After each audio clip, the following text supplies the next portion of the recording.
welcome to our podcast, For Women, by Women. The goal of our podcast is to start meaningful conversations with women who are making a difference in their respective industries and paving the way for young women to follow in their groundbreaking path.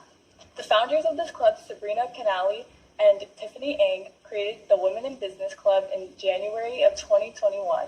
Our mission is to empower and inform young women about gender inequality in the workplace so we as a community can strive to make a change. Today's first episode features Kayla Harris, a young entrepreneur and a fellow Women in Business Club member. First off, thank you so much for being on our podcast. We are so excited to have you here. With all of your experience in entrepreneurship and self-branding, you are such an inspiration to many of our peers. First off, why do you want to be an entrepreneur?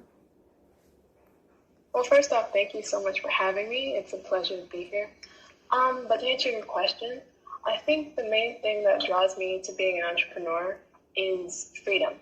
I think everyone is looking for freedom in some shape or form, and entrepreneurship really allows you to take your passion and turn that into your full-time job, which is ideal. So on top of that, you can also have flexible working hours, choose who you work with, and you can just be your own boss. I agree with that so much. It really enhances your creative side, and whatever you're passionate about, you can take the reins. Is that kind of what it's like for you? Yeah, exactly. Mm-hmm. What qualities do you think are essential for someone to be an entrepreneur? Well, first and foremost, I think you should have vision. And I'm not just talking about physical vision. I'm talking about imagination, innovation, and creativity. Also, determination is key. Being an entrepreneur, as great as it sounds, isn't always easy because going back to the benefits of entrepreneurship, you are in charge of everything, which can be both a blessing and I'm not going to say a curse, but it can also make things a bit difficult, being in charge of everything. So with that being said, I think you should also have self-discipline because, like I said, you're your own boss. And for most people, when they have someone who's there to keep them accountable, for instance, if you're in school and your teacher or professor gives you an assignment and a deadline, you're more likely to try to finish it by that deadline because they're your superior, they're trying to keep you on track. But as an entrepreneur, because there's no one to tell you what to do, you may find it easier to procrastinate and to push things off. So that's why it's really important to be able to keep yourself accountable and have self-discipline as an entrepreneur.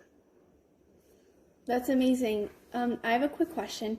So how did you teach yourself self-discipline? Would it be through time management in school or any other ways? Definitely time management. What I like to do is I like to create little goals for myself and just try to take it one step at a time. I don't have to make, a huge goal. It could be something like, okay, I like to work out. So maybe today I'm going to work out for 30 minutes. And then in 2 days, I'm going to work out for maybe an hour. So just giving yourself little goals like that is a really good way to help you build your self-discipline and your respect for yourself. Because if you can't stay true to the promises you made to yourself, how can you do that for other people and for your business? Wow, oh my gosh, stop preaching, girl. You're so on point. Thank you. So you have a YouTube channel called Kayla Naomi. Can you describe your experience with that? Yeah, so I started my channel back in July of 2021. I was completely new to YouTube. I had no idea how the algorithm worked. So as you could imagine, I made almost every mistake in the book, but I was very determined to, get things moving. So I did tons and tons of research. I learned so much how to title my videos so that they can be found, how to use keywords, search engine optimization, all of that. So pretty much, if anyone's trying to start a channel, just know that it's not a sprint. It is a marathon because, it'll take you a while to figure things out. But once you do, you'll be great from there. I think I found my my pace. So yeah. Nice. And for any young women who are looking to start a YouTube channel, do you have any advice for them? Yeah. Well, first, think about why you want to start a channel. That's important. What are you trying to give to your audience? Are you trying to make them laugh? Are you trying to give them advice? Pretty much what niche are you going to be in? You don't have to figure this out right away. You can try different things, but just try experimenting and seeing what types of videos you love to make and what kinds of things people like to watch. And also, once you figure that out, just don't give up. That's the main thing, because you may not see results right away, but I promise you, if you do not throw in the towel and you stay consistent, you will start to see growth. Can I ask, what kind of videos do you make? Yeah, so I make videos about hair, food, fitness, advice, things of that nature. I recently started uploading singing videos, so I think I'll be doing more of those in the future. Nice. And just as a side hustle, I love the turkey empanadas that you made. So I will try those too. And lastly, you have future goals to break into the film industry as an actress and screenwriter. What made you decide that was what you wanted to do? Well, I've always loved movies and stories. I just think it's fascinating how people can take something in their imagination and bring it to life on the screen. So I actually realized that film was my passion during quarantine because, being stuck at home, have a lot of time for self-reflection and to learn about yourself, as I'm sure we all did. So the first thing I was drawn to was acting, because I like to believe I'm a pretty charismatic person, and I think it'd be fun to play other characters.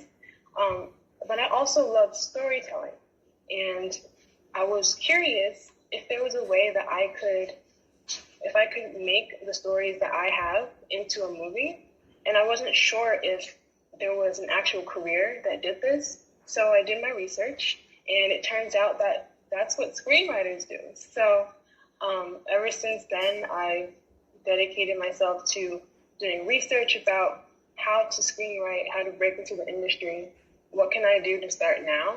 Because the film industry is not the most easy industry to break into, but I'm just trying to learn as much as I can now and, get involved in workshops and things like that. So that's kind of where my love for the film industry and acting and storytelling has come from. You are such an inspiration, Kayla. I remember you telling me that you went to a film academy during the summer. Can you tell us a little bit about that for the young women who want to check out film? Yeah, so last summer, I actually did a 1-week filmmaking course with the New York Film Academy. It was virtual. So it was a really great experience. So it was focused on directing, cinematography, screenwriting, and I believe editing. Yes, editing. So pretty much it was for 5 days, but it was for like 6 hours a day. So it was a very intense type of course.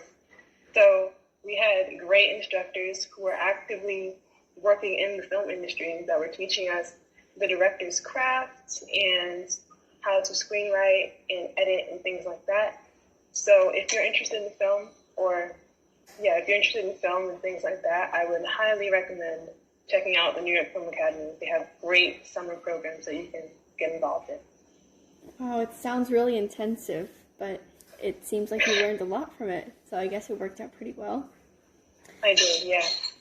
I just want to congratulate you on your acceptance to Macaulay into Queens College. So that's where Kayla's going. Much. And can you tell us a little bit about the classes you're going to take regarding film? Oh, yes. So I am actually going to double major and double minor. I'll be majoring in film studies and business administration and minoring in Spanish and psychology.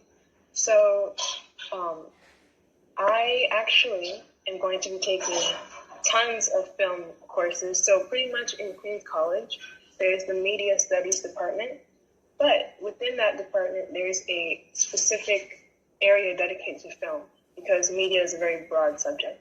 So I'll be taking classes about the history of cinema, about screenwriting. I'll be learning how to use the different equipment and things like that. And it's a really hands-on experience. So I'm really excited for that. Nice. Jasmine? I have a quick question for Kayla. So how was it to balance like YouTube and school? Was it easy to adjust to, or was it hard for you at first? I think because YouTube is a pretty relaxed type of thing, I think it was pretty easy for me because, of course, there's no deadline per se, so I could pretty much just plan out a video that I wanted to make, and whenever I had time, I would film it and then edit and upload. For professional YouTubers, they don't have anything else to do necessarily because that's their full-time job. But as a student and as a YouTuber, sure, it can be a little hard to find time to record, but whenever you have a moment to just, chill, I would suggest maybe use that time to record and edit and upload your video because after a while, that will make you feel much more, I guess, accomplished, because if this is what you want to do, you have to make time for it. So yeah. Lauren? So I know that you're like extremely put together and you know all about your passions. So I was just wondering if you had any goals like during college that you want to achieve and any goals after college that you want to achieve. Thank you for the compliment, first of all. But yeah, during college, like you said, I have a lot of passions, film being the main one. So during college, I would love to get internships to work with a few production companies. That's the main goal. But after college, I would also love to, I would like to pretty much work with Marvel, work with Disney, all these different production companies, and hopefully one day maybe make my own production company. You never know. I would love to act in a few films, write my own, and pretty much just things like that. The great thing about the film industry is you can do pretty much anything because it's very rare that you find someone who's just an actor or just a director.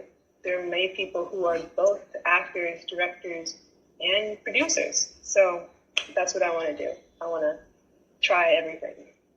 Your aspirations are just proof of how much of an impact you've made to this club. And to me, as a good friend, you just inspire those around you. So that's an amazing thing, Kayla. It's really amazing. Thank you, Sabrina. Anyone else?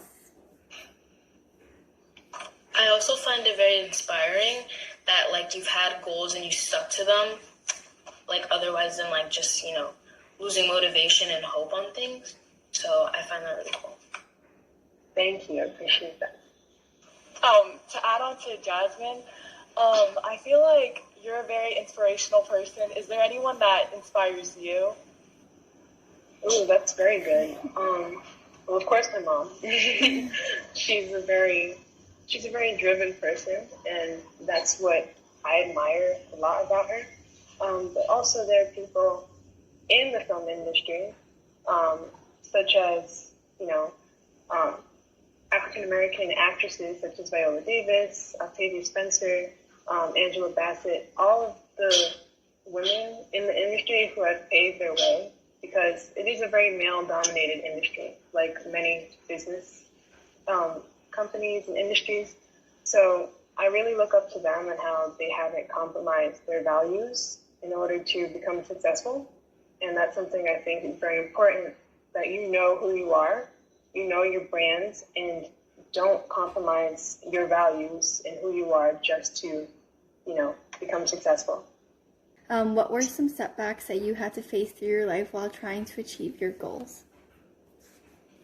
Oh, well, I think most of the setbacks were probably internal because, I'm still young, so I haven't had as much experience as someone who's much older or who's already established in their field.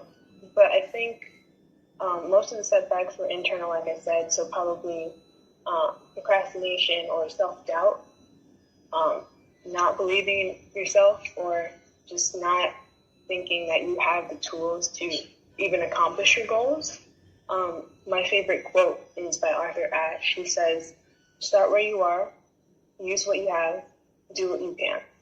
So that's the quote that I live my life by. So whenever I think that I don't have what it takes, or I don't have what I need to accomplish my goals, I think back to that quote and realize I already have what I need. And it's the determination, the gifts that I've been blessed with, and all my talents. So when you have that in mind, that really helps me to push forward and overcome any setbacks. When you talk about like your passions and stuff, how did you discover those passions? Because like for me as a freshman entering high school, I don't really know what I want to do in life. And like as a senior exiting high school, you already have everything figured out. So Thank you. I most definitely do not have everything figured out. I mean, who knows? I may change my major, but but right now, yeah, that is what I want to do. But going back to what you said about finding your passion, it's very interesting because oftentimes we think that our passion has to be something that all of a sudden just hits us. But in reality, your passion is something that you've always loved to do. So if you take the time to just self-reflect and think back to when you were younger, or the things you like to do in your free time, those things will actually lead you to your passion. You'll realize that it was always there. So for me, even though I realized that I wanted to be in film and I wanted to screenwrite last year, that's when I realized that that's what I wanted to do. All of my life, the passion that was underneath that was storytelling. So you may think that, let's say being a teacher is your passion, but you have to look beneath that, and your passion may actually be education and helping others. So the career is pretty much the how should I say this? Your career is more so the vehicle for your passion. So think about the things that you've always loved to do, and then think about what exactly am I doing with that activity. So say you like to, you like to write. Your passion may be storytelling, not just writing. So that could take many forms. So like I said, think about what you've always loved to do, and you may find your passion. So Kayla, you touched on a lot of really important points, from time management and self-reflecting to find your passions. It was really mind-opening for me. I don't know, I'm sure it was for the other people in this call. Yes? Definitely. Yes, okay. So yeah, we really appreciate your time. It was amazing to hear from you and your story and how you got to love the film industry and how you got into YouTube. So if there's any last minute things, I think we can call it a wrap. Oh, I just want to say that I know that you're going to have such a bright future, and hopefully one day we'll read about you in the news about all the history that you're going to make. So, you know. Oh, thank you so much, Lauren. I really appreciate it. Oh my gosh. Oh, that's amazing. You know, this is the last meeting, and as I'm sitting here right now, I'm just so proud of the community that we all created, right? Like, we're just supporting each other in this little community. It's just amazing what we can do when we root for each other. So thank you guys all for coming. I'm going to stop the recording now.